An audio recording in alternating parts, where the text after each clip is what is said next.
Channel of Vadodara. આજના global યુગમાં જ્યાં હિમશિખરો પીગળી રહ્યા છે તો વાતાવરણમાં તાપમાન પણ ખૂબ ઝડપથી વધી રહ્યું છે, જેની માઠી અસર દરેક સૃષ્ટિ પર પડી રહી છે। ત્યારે માનવી વિકાસની આંધળી દોડમાં પ્રકૃતિને નુકસાન પહોંચાડતો રહ્યો છે। આપણા વડીલોએ આપણને હરીભરી કુદરતી સંપત્તિ વારસામાં આપી હતી અને આજના માનવીએ વિકાસની આંધળી દોડમાં તે ઉજાડી નાખી છે, તેનો સર્વનાશ કરી નાખ્યો છે। આપણા સર્વની ફરજ છે કે આવનાર પેઢી માટે આપણે કુદરતી ખજાનો છોડીને જઈએ, તેમને પણ કુદરતના સાનિધ્યમાં રહેવાનું અને પ્રકૃતિ સૌંદર્ય માણવાનો અવસર મળે અને સમગ્ર જીવ સુખીથી રહી શકે તે હેતુથી આજે SVIT વાસદ ખાતે મુખ્ય અતિથિ શ્રી રોનકભાઈ પટેલની અધ્યક્ષતામાં પ્રથમ વર્ષના વિદ્યાર્થીઓ સાથે મળીને વૃક્ષારોપણની કામગીરીને પ્રાધાન્ય અને પ્રોત્સાહન આપવામાં આવી રહ્યું છે। આજે ક્રિકેટ ગ્રાઉન્ડની ચારે તરફ વૃક્ષારોપણ કરવામાં આવ્યું છે। 10થી પણ વધુ અલગ અલગ પ્રજાતિના વૃક્ષો રોપવામાં આવ્યા છે, જેમ કે લીમડા, વડ, કેસુડો, ગરમાળો, કાંચનાર, કરમદા વગેરે વૃક્ષોનું રોપણ કરવામાં આવ્યું છે। આ પ્રસંગે મુખ્ય અતિથિ રોનક પટેલ દ્વારા પ્રથમ વર્ષના વિદ્યાર્થીઓની પ્રતિજ્ઞા લેવડાવવામાં આવી હતી કે તેઓ તેમના 4 વર્ષના કોલેજ કાર્યકાળમાં એમને પોતે લગાવેલા વૃક્ષોનું જતન કરશે અને ઉછેર કરશે। સમગ્ર કાર્યક્રમનું સંચાલન SVIT NSS યુનિટના પ્રોગ્રામ ઓફિસર વિકાસ અગ્રવાલ, NSSના સ્વયંસેવકોના સહયોગથી કરવામાં આવ્યું હતું।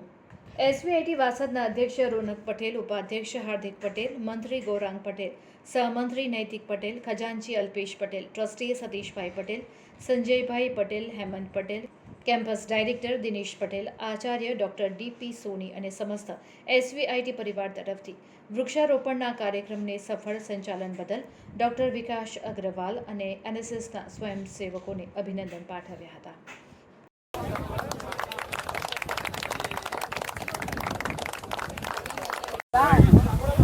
3 જુલાઈ આજે SVITના આંગણમાં ટ્રી પ્લાન્ટેશનનો પ્રોગ્રામ રાખેલો NSSના છોકરાઓ દ્વારા અને મેનેજમેન્ટ અને ફેકલ્ટી દ્વારા આજે 100 ઉપર છોડવાઓ લીમડાના રોપવામાં આવ્યા છે।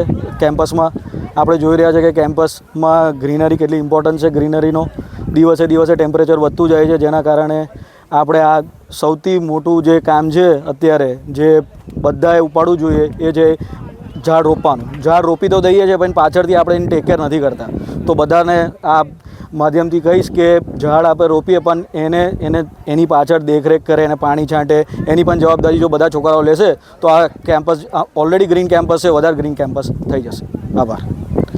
हेलो, आई एम धृति मौर्य। मैं CE ब्रांच के फर्स्ट ईयर स्टूडेंट हूँ 2024।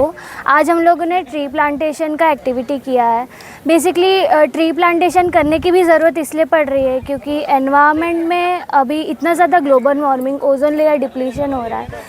अब हो क्या रहा है इसकी वजह से कि इतनी सारी डिसीज़ स्प्रेड हो रही है, ह्यूमन बींग्स पॉपुलेशन को बहुत ज़्यादा प्रॉब्लम पड़ रही है। इसके लिए हम लोगों ने एक आज SVIT में स्टेप लिया है कि हम लोग एक बच्चे एक ट्री प्लांट कर रहे हैं, जिसके लिए कुछ 1% भी हम लोग एनवायरनमेंट को और ह्यूमन बींग्स को हेल्प कर सके। Thank you. મારું નામ રજ પરીખ છે। હું CSD ડિપાર્ટમેન્ટમાંથી છું। मैं फर्स्ट ईयरનો સ્ટુડન્ટ છું। આજે NSS અને SVIT દ્વારા આયોજિત ટ્રી પ્લાન્ટેશનમાં મેં આપનું ખૂબ ખૂબ સ્વાગત કરું છું। આજે અમારા વિદ્યાર્થીઓ દ્વારા ઘણા બધા ઝાડ, ઓલમોસ્ટ 100થી પણ વધારે ઝાડ ઉગાવવામાં આવ્યા છે। અમારો ને NSSનો ફક્ત એક જ ગોલ છે કે આપણે એસીનો ઓછામાં ઓછો ઉપયોગ કરીએ અને એક ઝાડની બદલે એક એસીનો ઉપયોગ કરીએ એવું મારું માનવું છે। ધન્યવાદ। मेरा नाम रीचा अग्रवाल है। मैं कंप्यूटर साइंस एंड डिज़ाइन की फ़र्स्ट ईयर की स्टूडेंट हूँ और आज हमने कॉलेज में एक नया प्रोग्राम स्टार्ट किया है ट्री प्लांटेशन का। ग्लोबल वार्मिंग अभी बहुत इफ़ेक्ट कर रहा है हमारे एटमॉस्फेयर को, तो हमने बस एक रिक्वेस्ट है कि एक एसी के बदले एक ट्री लगाइए। एक छोटी सी शुरुआत और एक बड़ा चेंज। Thank you. મારું નામ માહિર ગાંધી છે। હું SVIT ફર્સ્ટ યર મિકેનિકલ બ્રાન્ચમાં છું અને આજે NSS અને SVIT બંનેનું કોલેબોરેશન થઈને આજે ટ્રી પ્લાન્ટેશન કરી રહ્યા છે। અમે આજે શપથ લઈએ છીએ કે 4 વર્ષ લગીને આ ટ્રી અમે અમારી રીતે દેખભાલ કરીશું અને બીજાને પણ એવું જ કહીશું કે તમે જેમ ઘરે જેવું એક એસી લગાવો તેમ 2-2, 3-3 ઝાડ પણ રોપવા। ધન્યવાદ। हेलो एवरीवन, मैं हूं वेदांत शाह और मैं कंप्यूटर इंजीनियरिंग ब्रांच का फर्स्ट ईयर का स्टूडेंट हूं। आज हमने ट्री प्लांटेशन का स्टार्ट किया है और मैं बहुत मानता हूं कि ये जो ग्लोबल वार्मिंग हो रहा है उसके सामने हमें ट्रीज प्लांटेशन और वैसे सब हमें इनोवेशंस और आइडियाज़ हमें एप्लीकेशन में लाने चाहिए, तो एनवायरनमेंट पूरा बैलेंस में रहेगा। और जस्ट वन लाइन, अगर हम एक ट्री प्लांट करेंगे तो हमें खुशियाँ एक बंदे को हम खुशी देंगे, इसलिए just one tree one smile. Thank you.